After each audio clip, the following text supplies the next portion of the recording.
What's going on? It's your boy Kenny back again with another Eyes for You review. And today we'll be talking about Michael. All right, there's been a lot of talk, there's been a lot of discussion online. I'm going to get right to it. Movies are made to make you feel something, to invoke some type of emotion. So initially, I avoided all the talks online and everything. I say I want to make my own opinion, which I should strongly advise you do the same. Make your own opinion when you see the film. I saw it twice.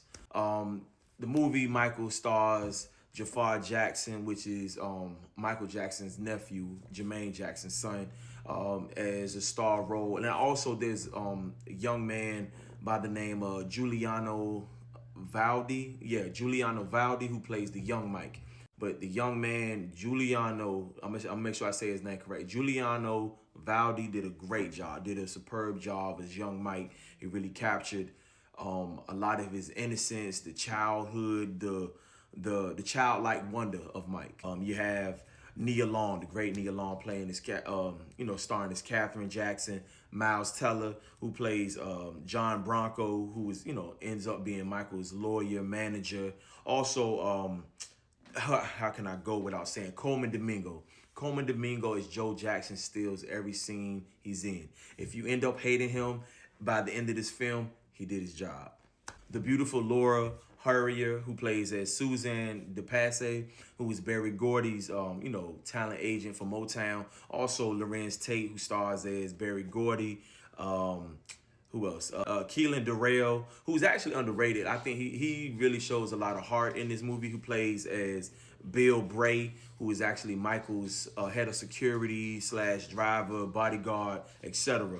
And you also have Kendrick Sampson, who y'all may know from Insecure, who plays as Quincy Jones. Great cast. Y'all know how I do. Usually I keep it short and sweet, but we're going to get to the meat and potatoes of this, all right? So first, I'm going to talk about what I definitely like. Like I said, movies are meant to evoke emotion. They must make you feel something good, bad, and different, some type of heart feeling good. You feel some type of joy. So what I did like in this movie, how they captured Mike's childlike wonder, his need to dream and be inspired from even seeing James Brown on TV, just watching all kinds of old movies and stuff like a child would want. But of course, he didn't have a childhood. So you can see how they really captured that. Another thing I really enjoyed was his chemistry with Nia Long. I love the mother and son dynamic and the chemistry of how the closeness they had. And they captured that on scene. Even though, Nia Long didn't really have to do much. Her presence was, really good enough. But I love how they definitely captured the chemistry of a mother and son. Certain things I think are glossed over, but not necessarily glossed over, they're mentioned. Like I love how they planted little seeds of Neverland.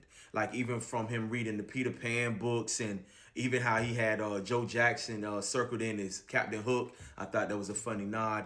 But I really love how they planted little seeds of what's to come and later on in his life. Like you definitely see the seeds that were planted for his Neverland Ranch. And I think that was really dope. Also, how could I forget to mention, this movie was directed by Antoine Fuqua, who y'all may know from the Equalizer series. Not necessarily a TV series, but the movies, starring Denzel. What I love about the direction of this movie is it has a lot of heart.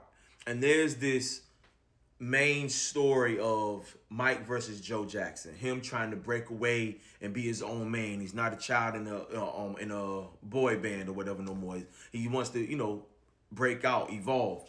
And there's this scene that I love, how when Joe Jackson kind of is snooping around in Mike's room and he definitely wants something and Mike senses that. And as he approaches Mike, you can see the tension, almost like somebody would react in PTSD of being, abused, and the way he squeezes this door handle. The camera just locks in on that door handle as he squeezes it, and you can feel the tension.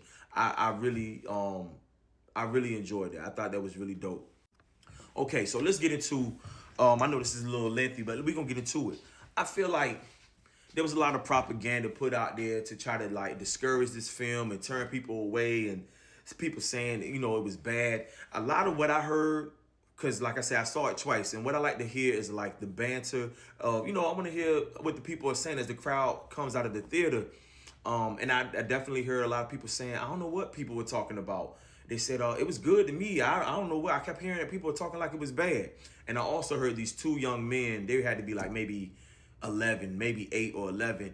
And they were like, man, I can't believe Mike was that famous at 8. And the other little boy's like, nah, he was 10, remember? And just from them talking in that young of a generation, this being their introduction to Mike, and you can go back and look at the documentaries and it's a plethora of stuff on Michael Jackson. And I thought that was a great nod, just to feel the overall consensus of people came out of the theater feeling really good. I mean, you definitely couldn't sit in the theater like without tapping your knee or hand or just singing along and dancing. You just felt it.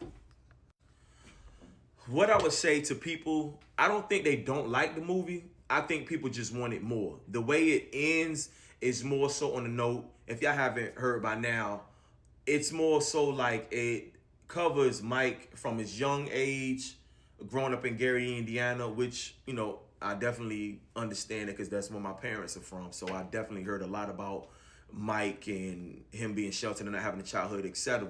So I definitely grew up with Michael Jackson in my house. I was a huge fan, dancing, trying to mimic all the moves as a kid. And I like the way they cover him from his young stage all the way up to, I think, 1988, definitely 1988, right before we get hit into the 90s. So you get a nice capsule of where Mike in this stage of his life and where he's going. So they had made plans. If this movie makes a lot of money, which it did, I think, I got the numbers, I think it was like over 209 million worldwide already in the opening weekend. It's the best biopic, best opening biopic ever. And I think people just wanted more. So it's okay if you leave the theater like, dang, I wanted more. I wanted to know about this. I wanted that. So like it says in the credits, so right before it ends, it says his story will continue. So I think this was a nice introduction for, like I said, the younger generation, people that do know him, like if you grew up in the 90s, and you just got a nice feel of feeling of Mike, like, damn, Mike was taken from us, and you missed him and you really wanted to appreciate him more. Now, they do have things where, I guess, Janet's not in it. I'm going to just give y'all that.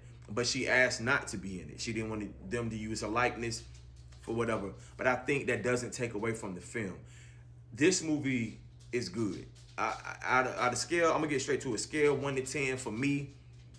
I'm going to give it an 8. I'll probably even give it an 8.5 because it feels good. You want to hear more of the music. And it's a good movie. So I think anybody saying they don't like it, they're just kind of nitpicking at certain things. And even when they do his music videos, from the Beat It video, how he had the costume, whoever did the costumes in this movie, great.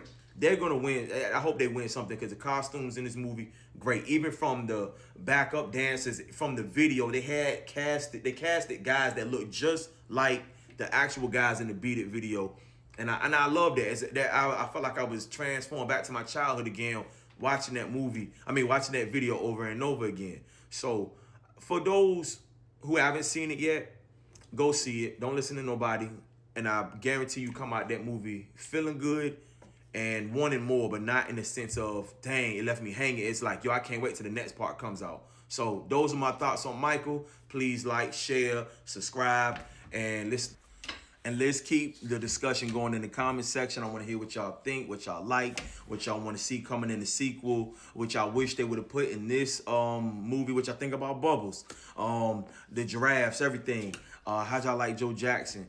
Let's keep the discussion going in the comment section. I can't wait to hear from y'all, get y'all feedback. And till next time, I'm out.